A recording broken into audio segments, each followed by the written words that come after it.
आकाशवाणीचं हे नागपूर केंद्र आहे. आता आपण ऐकणार आहोत वृत्त विभागातर्फे प्रस्तुत अकोला आणि वाशिम जिल्ह्याचं वार्तापत्र. याचे लेखक आहेत आमचे प्रतिनिधी मधु कसबे आणि सुनील कांबळे.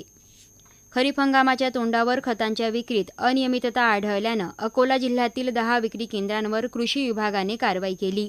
त्यामध्ये 7 खते विक्री केंद्रांचे परवाने कायमस्वरूपी रद्द करण्यात आले असून 3 विक्री केंद्रांचे परवाने निलंबित करण्यात आले, तर 6 विक्री केंद्रांना सक्त ताकीद देण्याच्या नोटीस बजावण्यात येत असल्याचा आदेश जिल्हा अधीक्षक कृषी अधिकारी यांनी दिला. मान्सून हंगामाच्या पार्श्वभूमीवर आपत्ती व्यवस्थापन यंत्रणा अधिक सक्षम आणि सज्ज करण्याच्या उद्देशानं जिल्हा आपत्ती व्यवस्थापन विभागाच्या वतीनं काटेपूर्णा प्रकल्प येथे शोध आणि बचाव पथकांचे विशेष प्रशिक्षण आयोजित करण्यात आले होते.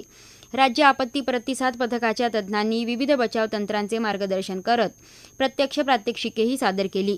जिल्हाधिकारी वर्षा मीना यांच्या निर्देशानुसार मान्सून काळात उद्भवणाऱ्या संभाव्य परिस्थितीचा सामना करण्यासाठी आवश्यक प्रशिक्षण आणि साधन सामग्रीची उपलब्धता सुनिश्चित करण्यात आली. पावसाळ्याच्या काळात दूषित पाण्यामुळे जलजन्य आजारांचा प्रादुर्भाव होण्याची शक्यता लक्षात घेता अकोला जिल्हा परिषदेच्या पाणी आणि स्वच्छता मिशनने पावसाळ्यात जलजन्य आजार रोखण्यासाठी उपाययोजनांचे आदेश दिले.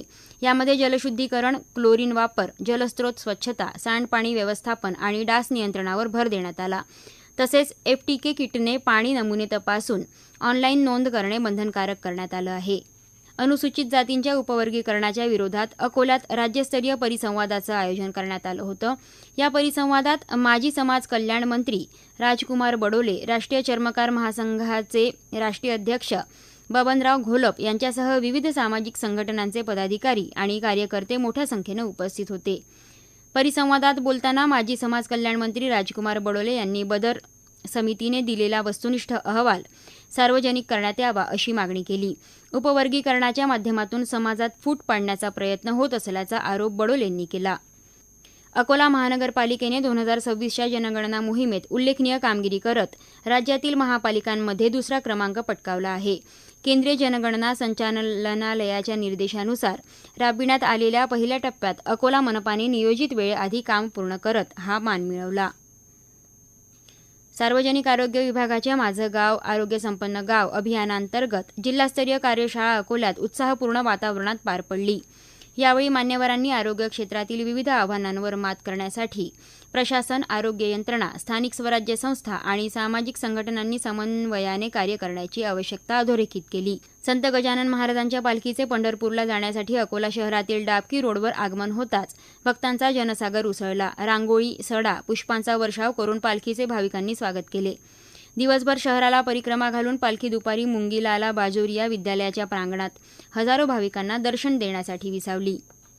वाशिम जिल्ह्यामध्ये यावर्षी पावसाचं आगमन उशिरा झालं. कृषी विभागाने जिल्ह्यात 4,247 हेक्टरवर खरीप हंगाम लागवडीचे उद्दिष्ट ठेवले असून प्रत्यक्षात जिल्ह्यात दिनांक 25 जूनपर्यंत 33,641 हेक्टर क्षेत्रावर पेरणी झाली आहे. विदर्भ साहित्य संघाच्या जिल्हा शाखेची निवडणूक नुकतीच पार पडली असून ज्येष्ठ साहित्यिक बाबाराव मुसळ यांची शाखाध्यक्षपदी बिनविरोध निवड झाली, तर उपाध्यक्षपदी कवी मोहन शिरसाठ यांची निवड करण्यात आली असून सदर कार्यकारिणी 2026 ते 2031 या काळासाठी कार्यरत राहील.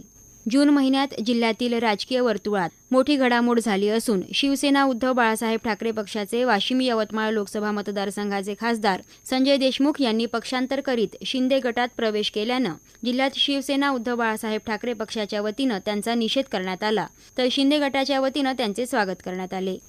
लेखक बाबाराव मुसळे पुरस्कृत कला गंगा ग्रामीण कादंबरी पुरस्कार योजना 2025 या वर्षीचा सर्वोत्तम ग्रामीण कादंबरी पुरस्कार ऋषिकेश गोल्हार यांच्या रानोबाचा माळ या पुस्तकाला दिनांक 6 जून रोजी मान्यवरांच्या हस्ते प्रदान करण्यात आला. सन्मानचिन्ह आणि 10,000 रुपये रोख असे या पुरस्काराचे स्वरूप आहे.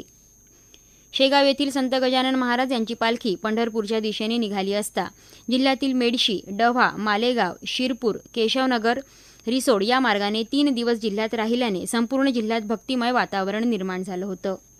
आताच आपण ऐकलत वृत्त विभागातर्फे प्रस्तुत अकोला आणि वाशिम जिल्ह्याचं वार्तापत्र. याचे लेखक होते आमचे प्रतिनिधी मधु कसबे आणि सुनील कांबळे. वाचक स्वर नेहा क्षीरसागर.